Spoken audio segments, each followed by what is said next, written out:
Oh, something he also frequently said in texting that I didn't like was, yes, ma'am. Ooh, ew. I don't like that. Mm-mm, mm-mm. And he used this emoji too. I'm sensing some passive aggression there. Someone even commented on this video saying, "Do you have a black eye at the end?" And she responded, "Black eye and busted lip to be exact, crying face emoji." And then how all of that created this picture that I was exploiting something as serious as domestic violence for clickbait.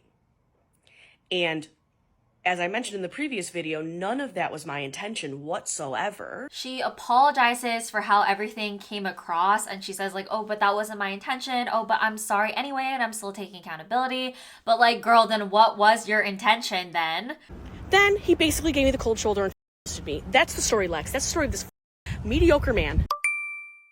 Hey guys, welcome back to the channel. Today we'll be getting into all things dating influencer Molly Rutter, including her most viral controversies. You may have seen this woman on TikTok sharing stories about her dating life, crashing out, responding to comments, or one of her many apology videos. Molly has received a lot of criticism throughout her time as a creator online, some of it warranted and some of it a bit excessive. There seems to be a weird phenomenon with Molly Rutter that there's way more people talking about how much they dislike her than people actually watching her videos. I found it pretty often that I'd see a video on TikTok ranting about her and there's a ton of people in the comments saying who even is Molly Rutter or what's the lore here. Well, we're getting into it today. Quick disclaimer, as always, I do not condone sending hate to Molly or anyone else that I make videos discussing. It's been debated whether her content is intentional rage bait or not, but as much as she does or says things that might be annoying or frustrating, it doesn't mean that we need to go onto her page and send hate. Also, shout out and thank you to this viewer for suggesting this video idea. So let's get into the Molly Rutter tea. So Molly is known mostly for her dating content. She has this pattern where she goes on dates with guys and they end up ghosting her, but it somehow always ends up being the guy's fault. Earlier this year, she went pretty viral with what's known as her tax date video. The main highlights were that she was going on a date with a younger guy, him being 23 while she's 32. He's some finance guy that she was gonna let do her taxes. They never actually meet in person because she said that he stood her up while she was waiting for him at a bar. And then she says this when coming home. Honestly, just what a terrible evening.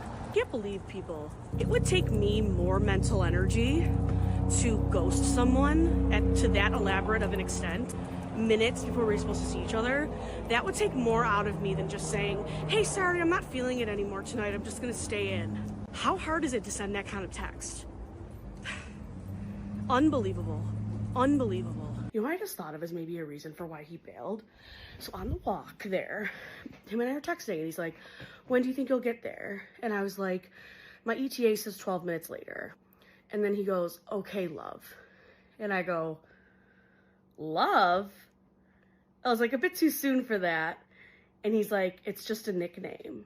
I'm like, yeah, I know. I'm aware of that, but I prefer those kind of nicknames to be after I know someone better. Dude, we never even met in person yet, and you're already calling me love? You don't even know my last name yet, but you can call me love? I'm the only one that thinks that that's really weird. And so then I said that, and I was like, sorry, I know people have different opinions about that kind of stuff.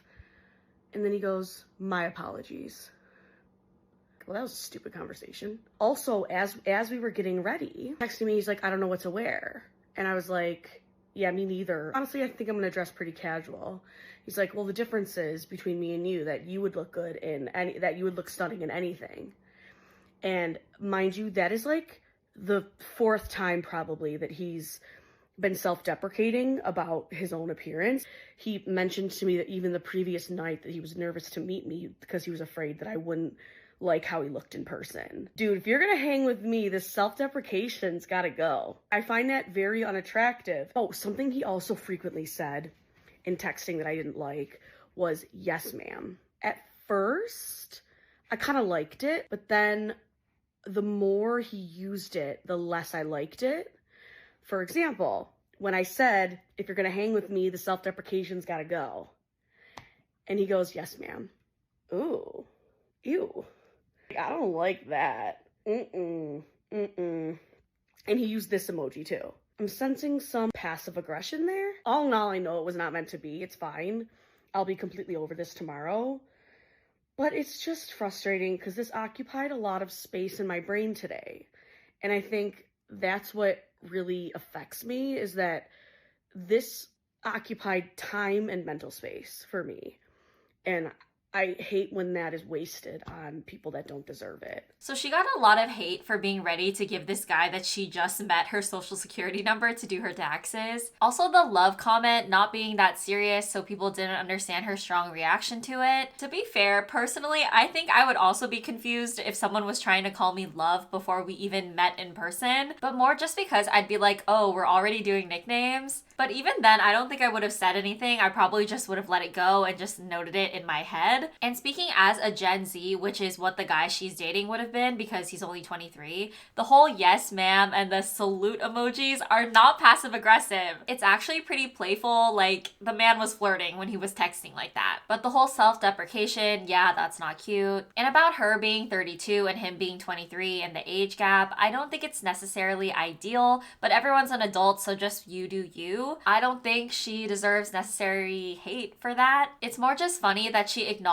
that the age gap is a thing, but then completely disregards the fact that if you're dating someone in a different generation, there are going to be some differences that you might not understand right away. It doesn't mean that that person is just being weird or passive aggressive. So it's like she has these critiques about men and her many dating stories that come out from her getting ghosted. Some valid and some weird and not so valid. The tax date was just one viral example. People online were speculating that maybe the tax guy did come to the bar and decided to leave after seeing her, which I feel like is pretty messed up because contrary to what some people online think about her not being presentable at her dates, I do think she puts in a good effort in her date looks. As a girl, you can tell she puts effort in her makeup and she does her hair. Yeah, her outfit is usually comfy casual, but it's still cute and put together intentionally. But the backlash from that also comes from the context that Molly's Hinge dating profile was actually leaked on Reddit, and many people felt she was being deceptive and hypocritical in her response. So her dating profile was exposed and people were calling her out for being a catfish since a lot of the photos in her profile are a bit older when she was younger. And let's just say it, she was also thinner in those photos. And to be clear, this isn't me saying she doesn't look good now. I think she does. But the point is that there is a difference in how she looks. To get an idea of the public perception, some comments on the Reddit post said, "This makes so much sense why she can get so many first dates, but then they don't go anywhere. She looks amazing in these pictures, but then puts in zero effort and looks completely different for the dates. Oh wow, she's seriously catfishing guys about her weight. As a plus-sized girl myself, I can say that she's not going to get what she wants if she doesn't update her profile. When I was on the apps, I personally only allowed myself to have one selfie and the rest had to be pretty recent body pics. It makes it so much easier to find people who are actually into you and your body type. If she keeps low-key catfishing like this, it's gonna be an endless cycle of ghosting and cancel dates for BS reasons." First off, I don't think it's normal behavior to be leaking something like this online. I get that it's a little less weird and random since Molly is literally a dating content creator, but it's still weird to me. If I found Molly's profile in the wild, I wouldn't have leaked this, but someone else did and Molly addresses it herself, so I think it's fair to discuss. So I agree that dating profiles should reflect accurate versions of what you currently look like, but I think to call her a complete catfish is a bit extreme, and to say that she puts in zero effort for how she looks on her dates is also a bit extreme. Like in all of her dating videos, I think she looks cute before she goes on the date. Does she look different than some of the pictures on her profile? Yeah, there is a difference. I agree that some guys could be ghosting her because she doesn't look like how she does on her dating profile, and that would be understandable. I don't think a guy or girl is wrong for not being attracted to someone for whatever reason it may be. I think it would only benefit her if she made her profile more accurate to what she looks like now, because it would ensure that people coming to meet her know exactly what she looks like and weeds out all of the people who wouldn't be interested. But then this was her response when finding out about the post on Reddit. Mention all dating creators on here with big followings. I'm not exactly putting myself in the category with you. Like, I'm thinking of some that have like hundreds of thousands of followers or more. I need some advice because I accidentally saw my Snark subreddit because I was looking for a link to my Stan store that someone asked for. And when I did it, all of these Google searches came up for me under Reddit, including screenshots of my Hinge profile and people nitpicking it and essentially making fun of it. And it's made me feel really uncomfortable. And for that reason, I've deleted all of my dating apps. And I'm now really nervous and not feeling comfortable being on those apps anymore. and I've, like, any of you have a referral code for Raya? Like, I'm not saying I'm a celebrity or anything, but I just feel known enough now that I don't feel comfortable on the apps anymore, and I don't really know how to navigate this. Like, I've never dealt with this before, obviously. It's very uncomfortable for me, because here's the thing. I'm okay with snark subreddits existing of me, because I know that's just a part of the game. Like, I know that's part of being public online like this. But the thing is, people making fun of me for things that I have purposely put out into the world to be public, that I can understand. Like, no, I'll never understand people who are just hating like that. I will never understand that. But at least I can say the content they're using to make fun of me is content I have made public, right? But my Hinge profile is not something I've made public. And so for someone to screenshot it like that and nitpick every little bit about it, feels so invasive to me. And I'm really angry about it, and I don't know what to do from here. Like, I really don't. Like, I'm at a loss. I want to continue dating. I've generally really liked using the apps. I've been going through a bit of a hard time with it recently, just feeling like the conversations are kind of boring, like, I don't know. But I don't know what to do now. Like, I legit don't know how to navigate the world of dating while being on a public platform like this, if people are going to exploit it to just bully and make fun of and hate on someone. Like, what do I do? Seriously. So I think her take here is pretty rational. I can obviously get behind the fact that it is a very different case than us commenting on the videos that she's posted herself. But then she also said this in a comment. Someone said, if they were comparing your dating profile to TikTok in a way you deem positive, would you have still made this video? And she responded, nope. And then someone else said, then it's not really about consent, it's about the criticism you received. And then someone else said, my thoughts exactly. So she's not upset that her profile was shared without her consent. She's just upset that people had criticism about it and then were using it to say like, hey girl, maybe this is one of the reasons you were ghosted. I'm even surprised why she responded to that comment to begin with, because like, girl, you did not have to admit that you felt that way. There were definitely a chunk of trolls who were just flat out being mean, saying that she doesn't look good anymore and that's why she uses old photos in her dating profile, which I think is so uncalled for. I still think she looks good. And if you think that someone doesn't look good, just be quiet. But the thing is, there was also a big chunk of people trying to empathize with her, saying that, Molly, you still look great today. It really is only going to help you if you just update your photos. One commenter said, this is a good thing. You need to make new profiles with recent pics. I'm a big girl too, and those photos are old and give the wrong idea. I used old photos and never got a second date after the first. In which Molly responded in all caps, I never asked for anyone's opinion. Keep in mind this is a screenshot from someone else, so this is not me disliking her comment, but somebody did. She really felt like she had to write that in all caps to someone who I feel like was genuinely trying to help her by sharing their own experience. She's also said in other videos that she's asked men on the dates that she's been on if she looks accurate to what they saw on her dating profile, and they always tell her yes. But like, girl, who is going to be comfortable with telling you no? Like, that's just awkward.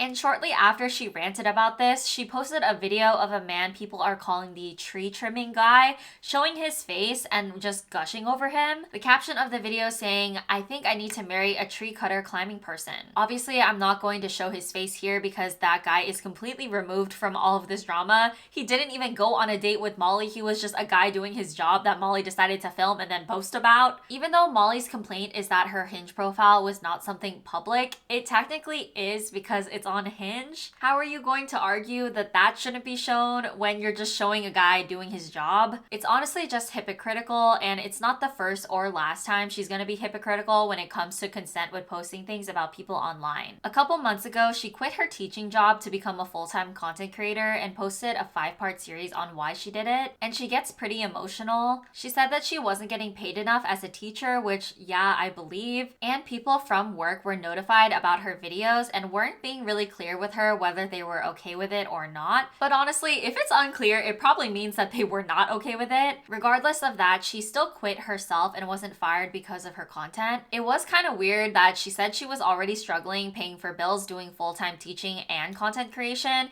and decided that quitting her full-time job was the right move for her. She literally says at one point in her video that she's been on a payment plan to pay for rent. People were warning her that it wasn't a good idea to quit because her content wasn't going to give her a reliable stable income either. But ultimately, it sounded like she was not that passionate about teaching anymore and was more excited about the potential of her content creation. I'm not gonna tell someone not to take a risk on themselves, but it is concerning when it comes to the fact that her content type was heavily focused on dating story times. And by having this as her only source of income, she's then incentivized to have the craziest dating stories ever, which then fuels the conspiracies around if her dating stories are even real. And it also means she's actually incentivized to not have a successful date or get into a relationship, since that means her content is done. But her account has continued to grow since she quit her teaching job, although a lot of her audience and views are from people who are criticizing her and calling her out. It's unclear how much is actually a genuine audience there to support her. There have been controversies that have happened since she's gone full-time that have left a really bad taste in people's mouths, and it's giving rage bait. Speaking of rage, something that completely enraged the general population of TikTok was her haunted house scandal. Essentially, Molly uploads a two-part getting ready video where she talks about how she's going on a date with an older grunge gothic guy,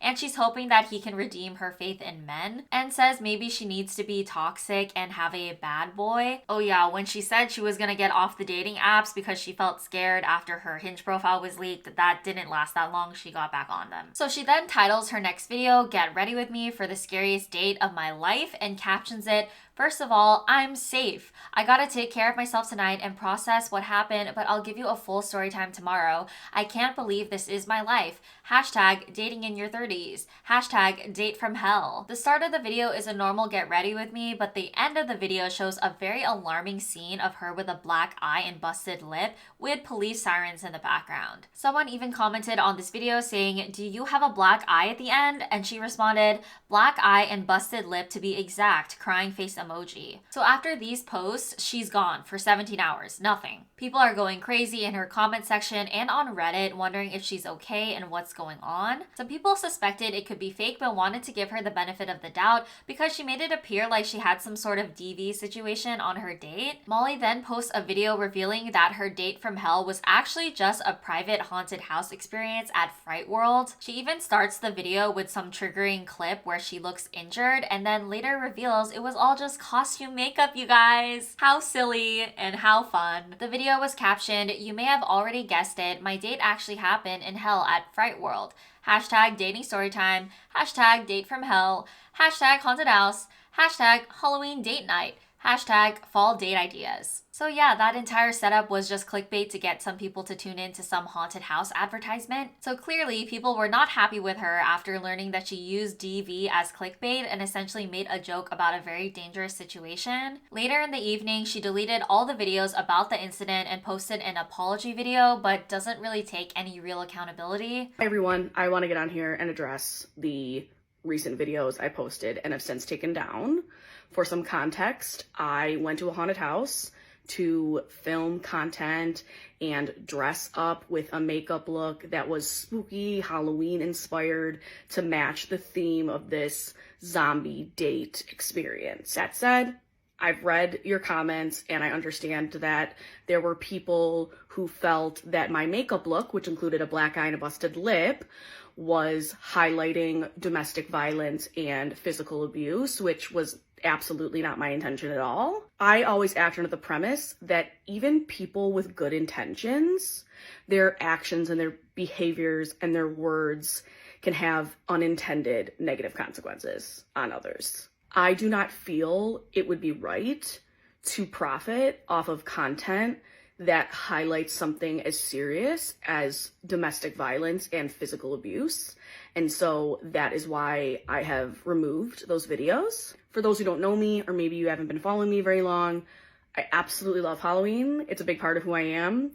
Everything from dressing up to going to haunted houses. I'm just a huge lover of anything Halloween and fall, which is why I even went forward to make this content in the first place. I'm always open to learning and growing. And so I do appreciate so many of you bringing this to my attention.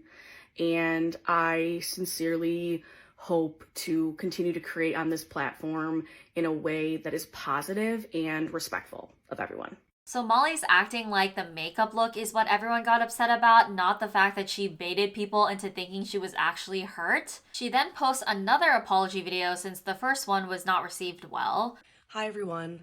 I want to make another video as an extension or a follow-up to my previous one in terms of the haunted house dating content that I posted, because I realize it's very obvious to me now that the core reason that people were so upset was not properly addressed in my previous video.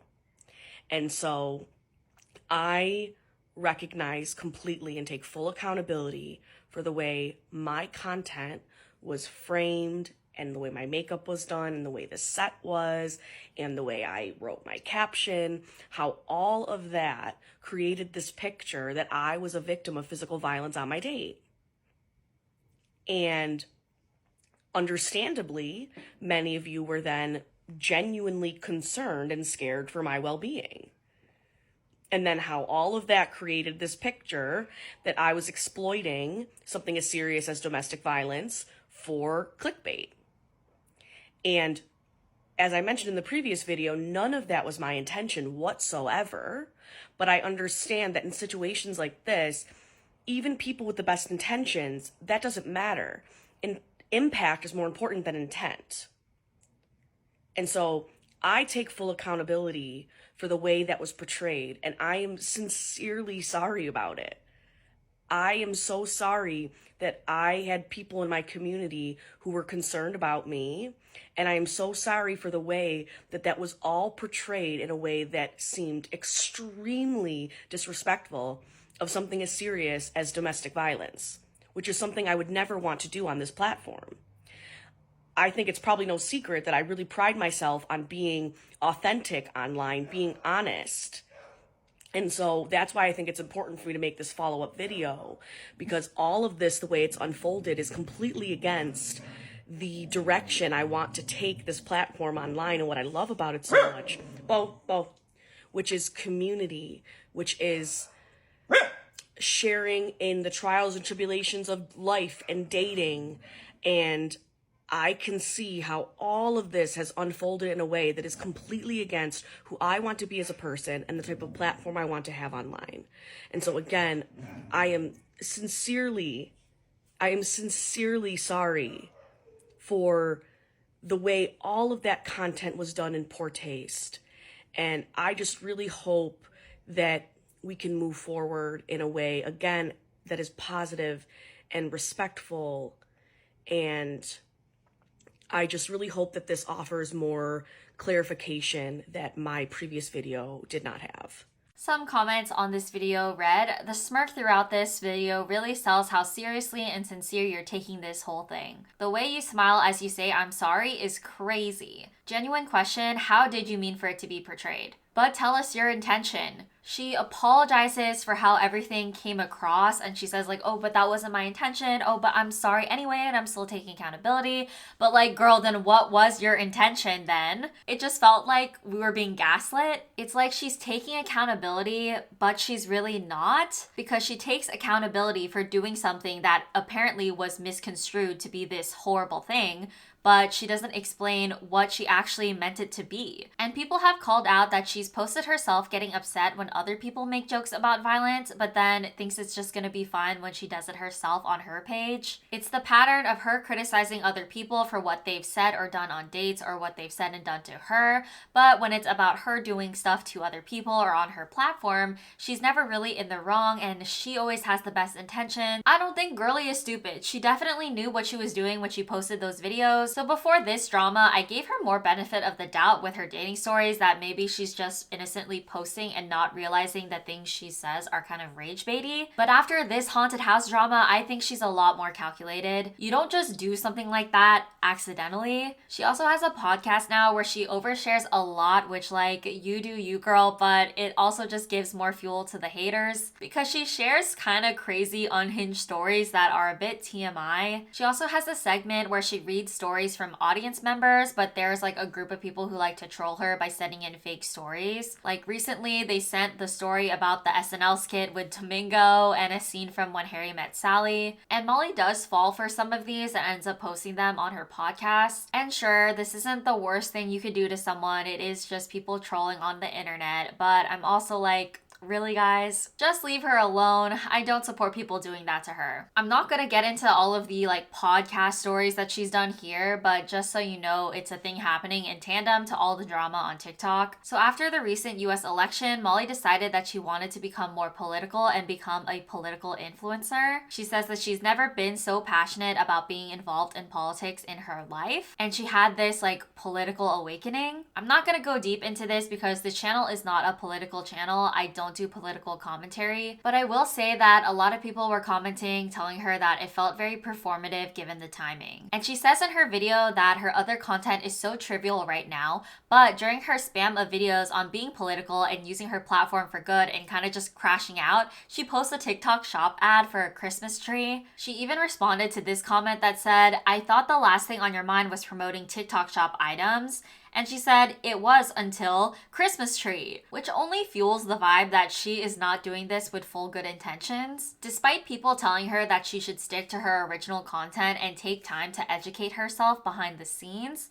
she is so far sticking with her Molly Gets Political series. Some people are saying that she's only doing this to stay relevant given the fact that she knows she only goes the most viral for her dating content, and maybe she wants to expand her niche. Since the dating content is not really sustainable, while I don't think it's right to discourage people from educating themselves and wanting to do good and be helpful, it is valid to question her intentions and the way that she's decided to go about everything. Whenever she says something that people have critiques for, instead of listening and having a real conversation, she's always arguing back. So it just forms the question of, are you really trying to learn or have conversations about these people who are impacted? Or do you just want to get people mad and get people talking just to boost your views and engagement? So Molly is also on Cameo as another form of income. She makes a video saying that as part of her Molly Gets Political series, she's gonna make her cameos 50% off for a week, so only $10 per cameo, and she would donate all of the money to Burning Books Buffalo. She says that Burning Books Buffalo is a bookstore that specializes in exclusively social justice related texts. At first, she was actually only going to do it from a Tuesday to a Friday, but somebody commented, "Girl, not even through the weekend?" In which she responded, "I thought Friday was a good deadline, but I'm more than happy to extend to Sunday." So she does end up raising about $500 from the cameos and shows herself donating another $100 on top of that, which is nice. But the tea is not from the cameos and the money donation. No, it's from one of the cameos that she did during this fundraiser. So let's rewind a bit. Before the election and her Molly Gets Political series started, she went on a date with a guy and vlogged it. In her video, she included a little snippet of the guy's dog and part of his body, and showed herself talking during the date when the guy was probably in the bathroom or something. But it all left on a cliffhanger how things ended up going, and people wanted to know if she got ghosted and what happened, but she wasn't really saying anything on her TikTok account about it. So now she's doing this Cameo fundraiser, and someone named Lex pays for one, and let's just watch it together. Girl, don't mind me. We're having a smoke break together. You and I are having a smoke break, me and Lex. Ready to hear about my last date? So this is just between me and you, because I'm not posting about this on TikTok. So this guy, we had honestly an amazing date. Like, so handsome in person. Definitely shorter than he said, though. He said he was like 5'8", I think, on Bumble, and then it was like, I'm only 5'2", and in my like few inch heels, I think I was taller than him. I think he's probably like 5'5". Guys always lie about shit like that. But anyways, he was so handsome in person, and his dog was adorable. We went to this bar, we got brunch, we had the best time, and we were just like, honestly, like the conversation was good. He's a liberal guy. We like really hit it off, and the chemistry was definitely there. I kind of like felt it. And so I brought him back to my house, and we ended up hooking up. And this guy, Lex, let me tell you, he let me lead every step of the way. And I have had so many guys in my life that have said that, like, oh, I won't do this unless you want to, unless you feel comfortable. But this guy actually like did that. Like, he held space to like wait and for me to decide what we were going to do next. And it was so hot. So of course we had sex, and it was so good, Lex. So good. I was on cloud 9 after this date. I was like, that was amazing. I'm like, even if this doesn't go anywhere, like, I'm just happy to have like a buddy again. Like, I'm so sick of dealing with men who are mediocre. Like, this guy was actually a good guy, really good conversation and amazing chemistry, amazing kisser, good in bed. Like, I was like, yes, sign me up. And then guess what? Homeboy got freaked out because of that few second clip of his dog in my TikTok. And by the way, he knew all about my TikTok. We talked about it at length before we even met. And then I asked him about it in person. I said, like, how do you feel about my TikTok? The fact that I post about my dating. I like interrogated this guy about my TikTok, basically, to make sure he was comfortable with it. And then what? I have a few seconds of his dog, and he was like, it made me really uncomfortable. It made me feel weird. My friends are recognizing it, and they're showing it to me. And I'm like, what in the f***? So I was very apologetic. And I was like, I'm so sorry. Like, I thought you said you were okay with this. Like, I never would have done that if I thought you would have been against it. Like, I really didn't mean to make you feel uncomfortable. I won't post about you again. Done. Then he basically gave me the cold shoulder and ghosted me. That's the story, Lex. That's the story of this mediocre man. Okay? That was it. He just left me on red. I'm done. I'm done. So now can you see why I'm not dating right now?